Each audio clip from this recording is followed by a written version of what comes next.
Hello बच्चों, विद्या वाहिनी channel में आप सबका स्वागत। मैं संजीवनी सिंधे आज लेकर आई हूँ आपकी पाठ्य पुस्तक सुलभ भारती से पाठ यानी यहाँ कविता है, कविता 8। कविता का नाम है जीवन नहीं मरा करता है और कवि का नाम है गोपाल दास सक्सेना जी। पहले हम कवि की जानकारी देखेंगे। आपका जन्म 4 जनवरी 1924 पुरावली में हुआ, पुरावली इटावा में हुआ। इनकी रचनाएं हैं बरस गयो, नीरज रचना वाली, नीरज की कविताएं, दर्द दिया है।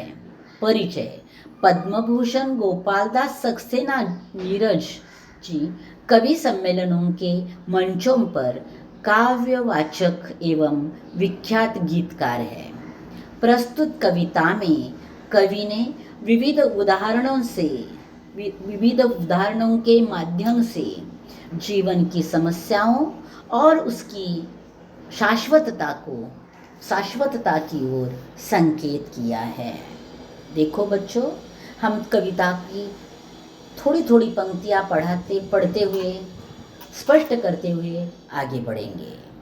कविता की पंक्तियां हैं: छिप छिप अश्रु बहाने वालों, मोती व्यर्थ लुटाने वालों, कुछ सपनों के मर जाने से जीवन नहीं मरा करता है। देखो, कवि तुम्हारे जीवन के लिए बहुत बड़ा संदेश दे रहे हैं। देखो बच्चों, आजकल बहुत समाज में ऐसे लोग आए हैं कि थोड़ी सी बात पर निराश होने के बाद तुरंत खुदकुशी कर लेते हैं, अपने जीवन को समाप्त करने के पीछे पड़ते हैं।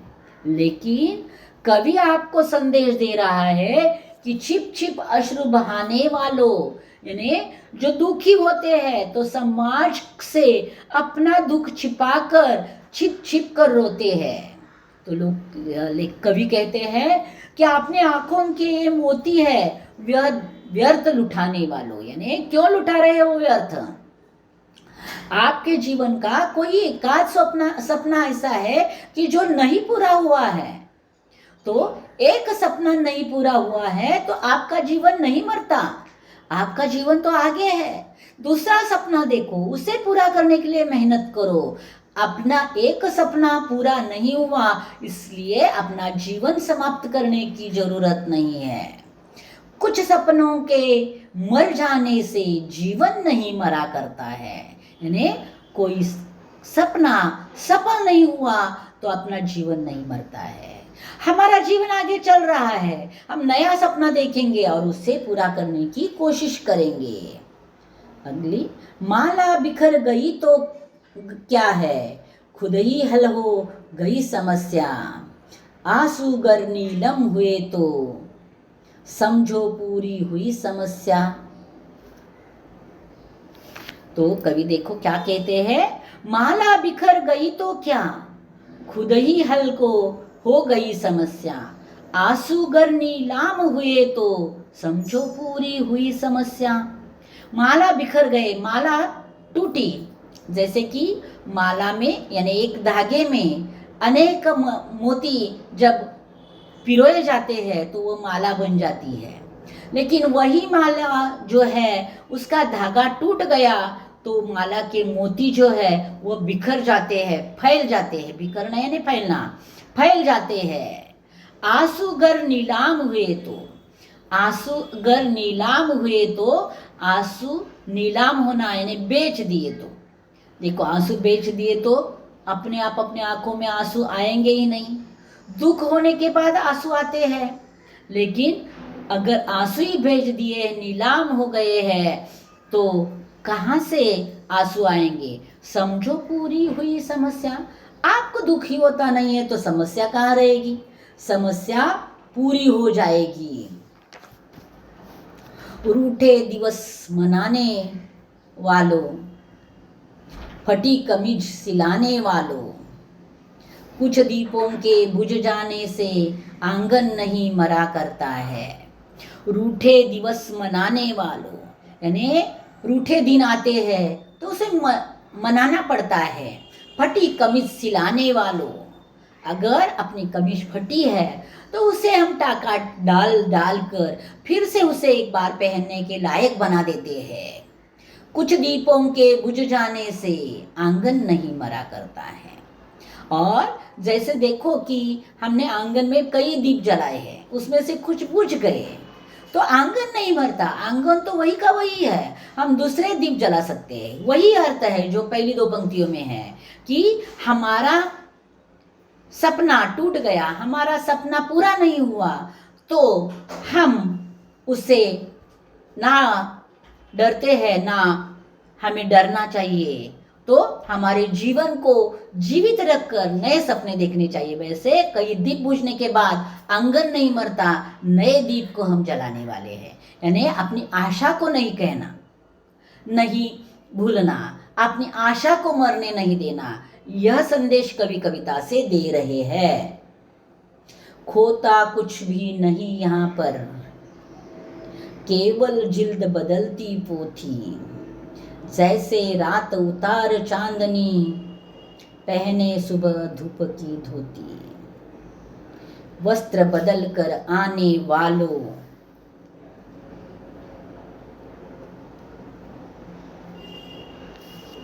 वस्त्र बदल कर आने वालों, चाल बदल कर जाने वालों।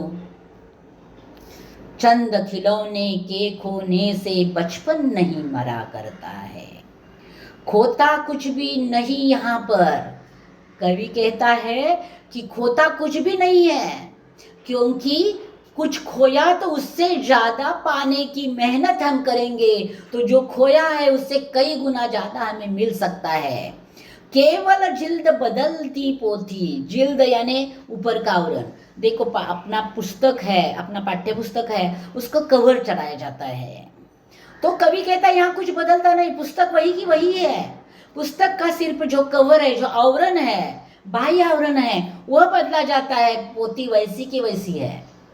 तो हमारे जीवन में भी एक दूसरी निराश घटना से हमारा जीवन नहीं बदलता, हमारा जीवन तो चलता रहता है। फिर हम अपनी आशा को पल्लवित करेंगे और आगे चलते रहेंगे तो हमारा जीवन खुशी से आगे भी बढ़ता है। जैसे रात उतार चांदनी, पहने सुबह धूप की धोती। रात चांदनी को उतार देती है और सुबह की धूप की धोती पहन लेती है, वस्त्र बदल कर आने वालों। वैसे ही जीवन भी वस्त्र बदल कर आता है। एक सपना टूटा, एक सपना पूरा नहीं हुआ, चलो अगले सपने को देखेंगे, उसे पूरा करने के लिए मेहनत करेंगे। इस तरह का वस्त्र बदलना। चाल बदल कर जाने वालों। और देखो ये बात सत्य है कि पहले हमने एक सपना देखा था, हम इस प्रकार की मेहनत करते करते आगे बढ़ रहे थे, लेकिन अपना सपना पूरा नहीं हुआ। तो दूसरा सपना देखते वक्त हमें अपनी चाल बदलनी पड़ती है, हमें हमारा रास्ता बदलना पड़ता है, अपने कार्य बदलने पड़ते हैं। तो चाल बदल कर जाने वालों, चंद खिलौने के खोने से बचपन नहीं मरा करता है। यहाँ तो लेखक कवि कह रहे हैं कि चंद यानी कुछ, अगर कुछ खिलौने खो गए हैं तो अपना बचपन खत्म नहीं होता। मैं तो ये कहूँगी कि बिना खिलौने से भी बचपन बचपन ही होता है। बचपन कभी खोता नहीं है, वह खिलौनों के ऊपर निर्भर नहीं रहता है। आगे कवि कहते हैं, देखेंगे हम आगे क्या कहते हैं कवि। कितनी बार गगरिया फूटी, शिकन पर आई पनघट पर। कितनी बार किश्तियाँ डूबी, चहल पहल ओही है चहल पहल ओही है तट पर। तम की उम्र बढ़ाने वालों, लव की आयु घटाने वालों। लाख करे पतझर कोशिश, पर उपवन नहीं मरा करता है। बहुत बहुत बढ़िया और बहुत उम्मीद भरे पंक्तियाँ हैं कि जो हमें ज़िंदगी भर कभी भूलने नहीं चाहिए। ज़िंदगी में कभी हम निराश हुए, कभी हम थके हैं, कभी दुखी हुए हैं, तो इन पंक्तियों को हमें याद करना चाहिए।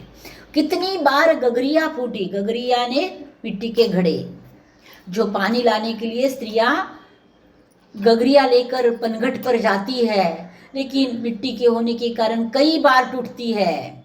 शिकन न पर आई पनघट पर, शिकन यानी चिंता, कभी चिंता नहीं पनघट को लगी, अरे अभी गगरिया फूटी, अभी स्त्रिया आएगी या नहीं आएगी। पनघट को पता है दूसरे घड़े लेकर फिर स्त्रिया वापस आएगी। कितनी बार कश्तियाँ डूबी, पनघट पर कश्तियाँ डूबी। कश्तियाँ का मतलब होता है नाव, जो कश्तियाँ यानी नाव। कितनी बार कश्तियाँ पानी में डूब गई है, चहल पहल वो ही है तट पर, तो भी चहल पहल यानी रौनक जैसी चहल पहल खत्म नहीं हुई है। एक कश्ती डूबी, चलो अभी उस पानी पनघट पर कोई नहीं जाएगा, ऐसा नहीं होता है। पनघट पर लोगों का आना जाना, रौनक, चहल पहल जैसी की वैसी रहती है। तम की उम्र बढ़ाने वालों, तम यानी अंधेरा, अंधेरा की उम्र बढ़ाने वालों, लव की आयु घटाने वालों। लव यानी ठंड, ठंड की आयु यानी कहना यह है कि ना तम से, अंधेरे से हम डरते हैं, ना ठंड से हम घबराते हैं। लाख करे पतझड़ कोशिश, पतझड़ यानी पत्ते झड़ने का मौसम। पतझड़ लाख कोशिश करे कि बगीचे को उजाड़ देने का, लेकिन बगीचा कभी मरता नहीं है। उपवन यानी बगीचा, बगीचा कभी मरता नहीं है, क्योंकि पतझड़ लाख कोशिश करे और पत्तों को झड़ा दे, फिर नए पत्ते उस पौधों पर, उस पेड़ों पर आते ही है। और उपवन यानी बगीचा हमेशा हंसता खेलता रहता ही है, वह कभी मरता नहीं है। अगली पंक्तियां देखेंगे हम। लूट लिया माली ने उपवन, लूटी न लेकिन गंध फूल की, तूफानों तक ने छेड़ा पर, खिड़की बंद न हुई धूल की, नफरत गले लगाने वालों, सब पर धूल उड़ाने वालों, कुछ मुकड़ों की नाराजी से दर्पण नहीं मरा करता है। लूट लिया माली ने उपवन, उपवन यानी बगीचा, माली ने बगीचा लूट लिया, यानी सब फूल, हरे भरे रंगीन फूल जो थे, जो बगीचा की रौनक बढ़ा रहे थे, ऐसे सब फूलों को माली ने लूट लिया। माली फूलों को लेकर गया, लेकिन कवि ने कितनी कल्पना अच्छी की है, लेकिन उस फूलों की सुगंध जो फूल पीछे छोड़ कर गए हैं, उस सुगंध को माली लूट नहीं सका। उस सुगंध को बगीचे में छोड़ना पड़ा माली को। तूफानों के तक से, तूफानों तक ने छेड़ा पार, यानी तूफानों ने भी छेड़ दिया। खिड़की बंद न हुई धूल की, खिड़की बंद, धूल की बंद नहीं हुई, धूल तो आती ही रही। नफरत गले लगाने वालों, नफरत यानी तिरस्कार, तिरस्कार को गले लगाने वालों, सब पर धूल उड़ाने वालों, यानी धूल यानी मिट्टी की परत, सबको धूल यानी बुरा भला उड़ाने वालों, कुछ मुकड़ों की नाराजी से, कोई मुखड़ा, मुखड़ा यानी चेहरा, कोई चेहरा अगर नाराज हो गया है तो दर्पण यानी आईना, आईना कभी मरता नहीं है, क्योंकि उसे पता है यह मुखड़ा नाराज है, यह यहाँ सामने से हट जाएगा, दूसरा हंसता खेलता मुखड़ा मेरे सामने आएगा। इसलिए दर्पण यानी आईना आने वाले लोगों को उसका चेहरा दिखाने के लिए हंसी खुशी जिंदा रहता है। इस प्रकार जीवन के लिए बहुत महत्वपूर्ण यह कविता कवि ने लिखी है कि जीवन नहीं मरा करता है। अपने जीवन को जिंदा रखना, अपने जीवन को खुश रखना अपने हाथ में होता है। बस यहाँ कविता का स्पष्टीकरण पूरा हुआ है। अब हम देखेंगे लेखन कार्य। शब्द वाटिका पहले नए शब्द, नीलाम होना, बिक जाना, जिल्द पुस्तक का बाह्य आवरण यानी कवर, शिकन सिलावट यानी चिंता, सिलावट या चिंता, पनघट वह स्थान जहाँ लोग पानी भरते हैं, किश्ती नाव, तम अंधेरा, पतझड़ पत्ते झरने की ऋतु, मुखड़ा चेहरा। और एक मुहावरा है, गले से गले लगना, प्यार से मिलना। पाठ्य पुस्तक के अतिरिक्त कुछ शब्दार्थ है। अश्रु, आंसू, बिखेरना, फैलना, रूठना, नाराज होना, गगरिया, घड़े, लव, ठंड, उपवन, बगीचा, तूफान, आंधी, नफरत, तिरस्कार, धूल, मिट्टी की परत, मुखड़ा, चेहरा, दर्पण, आईना। इस प्रकार शब्दार्थ थे। मुहावरों के अर्थ और वाक्य। पहला मुहावरा है गले लगाना, प्यार से मिलना। वाक्य है, बहुत दिनों बाद शहर से आए अपने माँ ने गले लगाया। अपने बेटे को माँ ने गले लगाया। चहल पहल होना, रौनक होना। गणेश उत्सव में सब जगह चहल पहल दिखाई देती है। अगला देखो, कविता की शुरू में ही यह दिया है, जरा सोचो, चर्चा करो। यदि सूर्य प्रकाश ना होता तो इन पर क्या प्रभाव पड़ता, वनस्पति पर क्या प्रभाव पड़ता, पशु पक्षी पर क्या प्रभाव पड़ता और मानव पर क्या प्रभाव पड़ता। इसका उत्तर मैंने लिखवा दिया है। सूर्य प्रकाश से ही पृथ्वी पर सब जीव जंतु जीवन जीते हैं। सूर्य प्रकाश के बिना सारा उजाड़ ही है। वनस्पति पर क्या असर होगा? वनस्पति सूर्य प्रकाश के सहारे प्रकाश संश्लेषण क्रिया के द्वारा अपने लिए अन्न का निर्माण करती है। अगर सूर्य प्रकाश नहीं होगा तो प्रकाश संश्लेषण की क्रिया नहीं होगी और प्रकाश के बिना वनस्पति जिंदा नहीं रहेगी। पशु पक्षी पर क्या असर होगा? पशु पक्षियों के जीवन के लिए सूर्य प्रकाश की आवश्यकता होती ही है। साथ साथ पक्षियों को जीने के लिए वनस्पति की कुछ आवश्यकता होती है। वनस्पति नहीं तो पशु पक्षी भी नहीं रहेंगे। मानव, सूर्य प्रकाश के अभाव से पृथ्वी पर वनस्पति और पशु पक्षी नहीं रहेंगे। ऋतुचक्र नहीं रहेगा। वनस्पति, पशु पक्षी, ऋतुचक्र के बिना मानव जीवन नहीं रह सकता। इस प्रकार मैंने पूरा उत्तर लिखवा दिया है। विचार मंथन में है, जीवन चलता ही रहता। इसके बारे में अपने विचार बताने हैं। इस पृथ्वी पर सूर्य का उदय, सूर्य का अस्त बिना थके बिना रुके चलता ही रहता है। वैसे ही हमारा जीवन भी चलता रहता है। हम कुछ करें या ना करें, दिन तो बीतते चले जाते हैं। इसलिए हमें अपना जीवन पूरे उद्देश्य से अपनी मंजिल तक पहुंचने में चलाना चाहिए। जीवन में चलते वक्त अनेक मुसीबतें आती रहती है। ऐसे में अपने जीवन गति कम ज़्यादा करके चलते रहना है। इसलिए तो कहते हैं ना, थांबला तो संपला। जीवन चलता ही रहता है, हमें चलते रहना है। अगला है, सदैव ध्यान में रखो, काल चक्र निरंतर गतिमान है। जो पहला था उसी अर्थ का यह वाक्य भी है। काल का अर्थ है समय और चक्र का अर्थ है निरंतर गतिमान रहने वाला पहिया। तो काल चक्र का अर्थ समय का चक्र होता है। जो समय का महत्व जान लेता है उसका जीवन सफल होता है।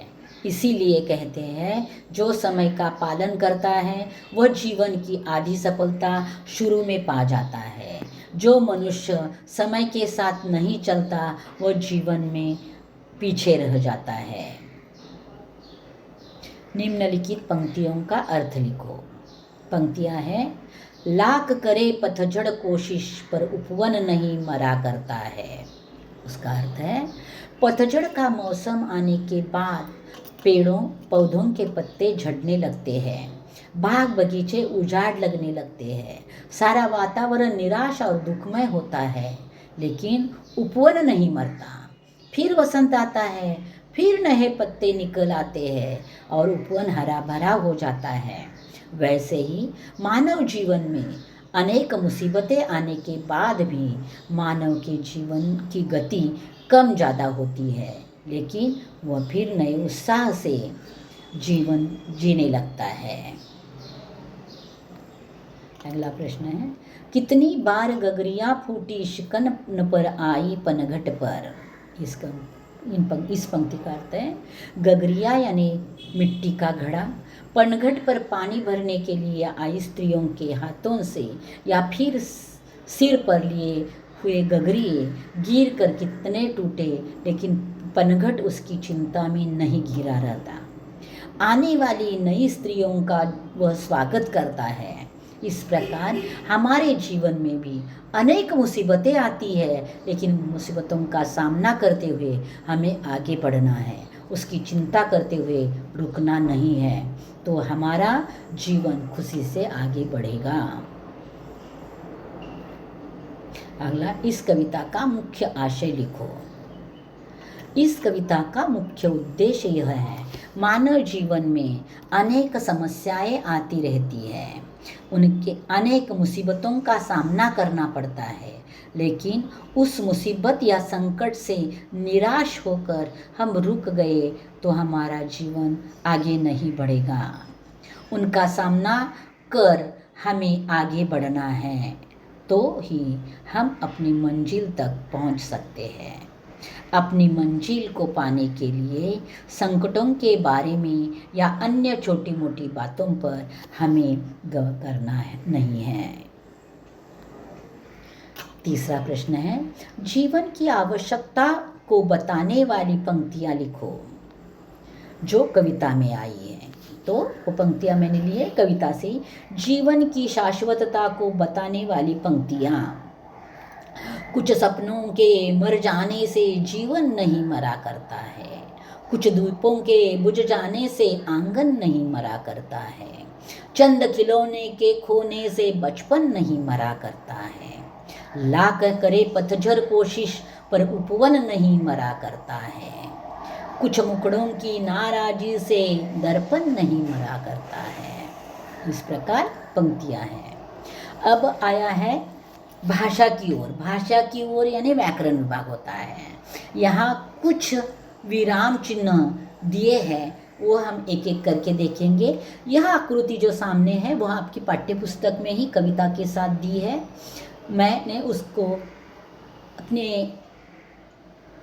यहाँ लिख कर दिया है। छोटा कोष्टक पहले दिया है। छोटा कोष्टक यानी छोटा कोष्टक, बड़ा वर्गाकार कोष्टक, मंझला सर्पाकार कोष्टक, हंस पद, ये चारों की पढ़ाई हमें करनी है।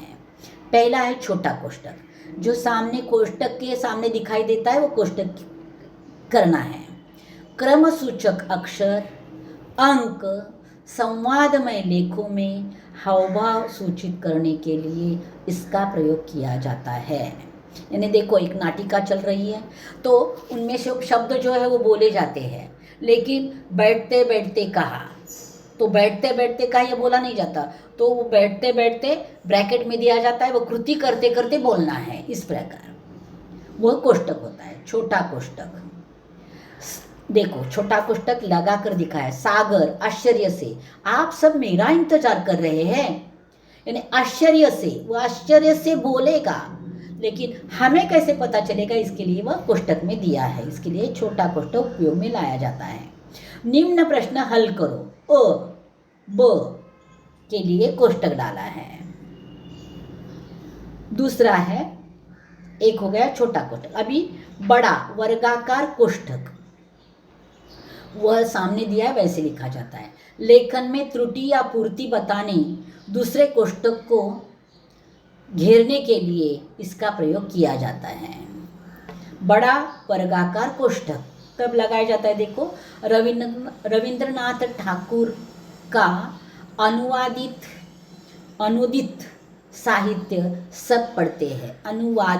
अनुदित यह शब्द दूसरा दिया है, इसके लिए उसको बड़ा वर्गाकार कोष्टक में डाला है। दूसरा है, देखो आपका पत्र नमूना ड के अनुसार होना चाहिए। तो ये ड जो है उसको कोष्टक में रखने के लिए बड़ा वर्गाकार कोष्टक का उपयोग किया है कि नमूना ड के लिए। अगला है हंस पद। हंस पद कब लगा जाता है? लिखने में जब कोई शब्द छूट जाता है तब उसे पंक्ति के ऊपर हंस लिखकर हंस पद जो मैंने दिखाया है यह चिन्ह लगाते हैं।